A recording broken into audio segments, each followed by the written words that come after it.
Olá, seja muito bem-vindo a mais um podcast do nosso canal Muito Mais Conhecimento.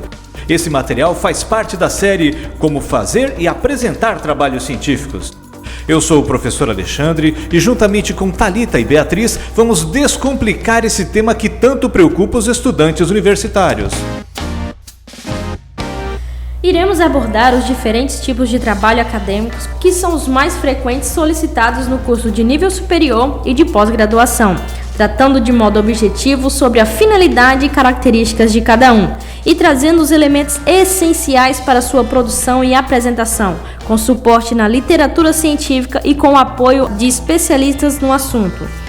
Então vamos começar pelo tipo de trabalho denominado seminário.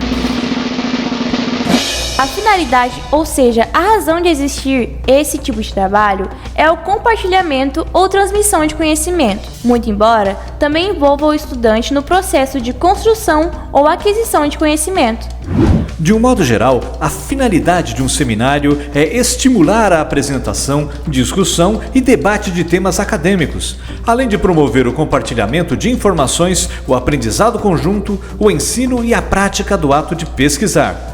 O seminário não se constitui em um texto escrito e geralmente é apresentado com sustentação oral. Muito embora é possível que o professor solicite que os resultados da pesquisa que deram suporte ao seminário, assim como os slides utilizados na apresentação, sejam disponibilizados. Deste modo, vamos focalizar tanto aspectos ligados à sustentação oral quanto à construção dos slides.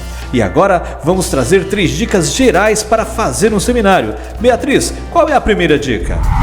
Tenha certeza de que compreendeu as características propostas para a atividade, qual é o objetivo ou a tarefa a ser desenvolvido com o seminário, tempo de duração e quais são os elementos essenciais que devem ser enfatizados. Há um material disponibilizado para a tarefa.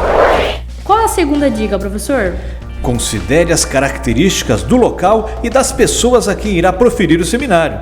A apresentação dos slides no seminário exige diferentes ajustes se a projeção for realizada em uma sala, um espaço aberto ou uma superfície com padrões de cores diferentes.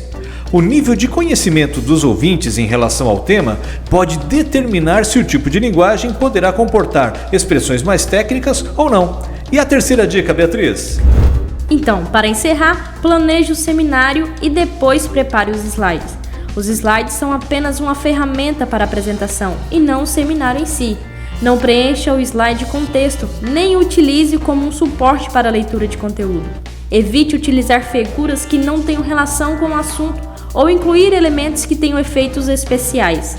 Quando usados em excesso, esses recursos podem alterar o foco dos ouvintes.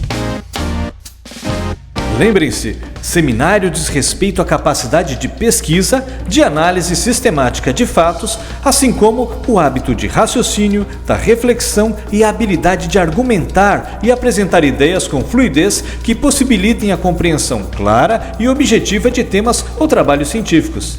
E agora vamos a 3 dicas essenciais com Thalita para saber se o seminário foi bem sucedido. Bem, primeiro, você não apresenta o seminário para si mesmo ou para apenas o professor. O seminário é feito para compartilhar conhecimentos com todos os envolvidos. Deste modo, o seminário instigou a participação da turma com perguntas e contribuições. Segundo, comunicar envolve não apenas a fala ou a escrita, como também aspectos físicos ou não verbais. A postura, a aparência contribuíram com a eloquência da apresentação? 3. Os recursos de apresentação contribuíram para potencializar a apresentação do seminário? Muito obrigado, Thalita! E agora vamos indicar 3 dicas essenciais para apresentar um seminário. Primeira dica: todo seminário é precedido por um estudo ou pesquisa, portanto, dedique tempo à leitura e à compreensão do assunto, não restringindo seu estudo ao conteúdo proposto, mas acrescentando a ele elementos transversais relevantes, inclusive fatos ou exemplos que possam ilustrar o que está sendo discutido. Aqui pode-se incluir vídeos curtos, charges, ilustrações, reportagens ou outros elementos que potencializem sua apresentação.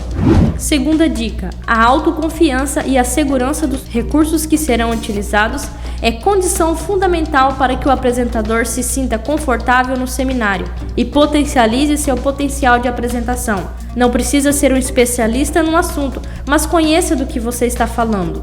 Chegue ao local com antecedência e teste os equipamentos.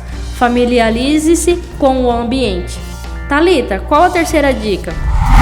A terceira dica é que a virtude do seminário não é necessariamente descrever um conteúdo em suas minúcias, apresentar soluções ou tampouco responder a todas as dúvidas possíveis. O mérito está muito mais em aproximar os ouvintes ao conteúdo, instigar o seu interesse no assunto, promover questionamento e compartilhamento de pontos de vista, ideias e argumentos, denotar a relevância do tema e motivar os ouvintes a continuar aprendendo. Lembre-se, potencializar o seu seminário é empregar meios para aumentar as possibilidades de o ouvinte se interessar, participar e compreender o assunto que está sendo apresentado. Para encerrar, aqui vai uma super dica. Normalmente, a atenção e o interesse dos ouvintes vai diminuindo com o tempo. Portanto, utilizar recursos para potencialização é uma dica relevante para manter o clima favorável da apresentação. No entanto, esses elementos não são mais relevantes que o conteúdo em si. Se você tem dificuldades para falar em público ou na ordenação de ideias, considere o seminário um exercício para o seu aperfeiçoamento. Saber se expressar com clareza e ser capaz de formular e ordenar pensamentos lógicos são quesitos necessários ao seu sucesso no curso e na vida profissional. Em todo caso, se as dificuldades forem elevadas, trate com o professor em particular e discuta possibilidades. Também é importante contar com o apoio dos colegas de turma ou de apresentação, caso o trabalho seja em grupo. Por isso, construa relações saudáveis ao longo do curso. Se você gostou do nosso podcast da série Como Fazer e Apresentar Trabalhos Acadêmicos, deixe-nos saber. Seus comentários são muito importantes. Lembrando que você também pode utilizar nosso material como referência em seu trabalho acadêmico. Também recomendamos que você acompanhe os próximos conteúdos, inclusive o nosso canal Muito Mais Conhecimento no YouTube, onde poderá acompanhar os cortes do MMC, que ampliam o conteúdo do nosso podcast.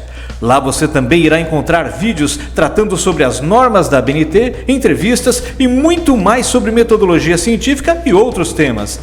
Grande abraço e até breve em nosso próximo encontro com Muito Mais Conhecimento.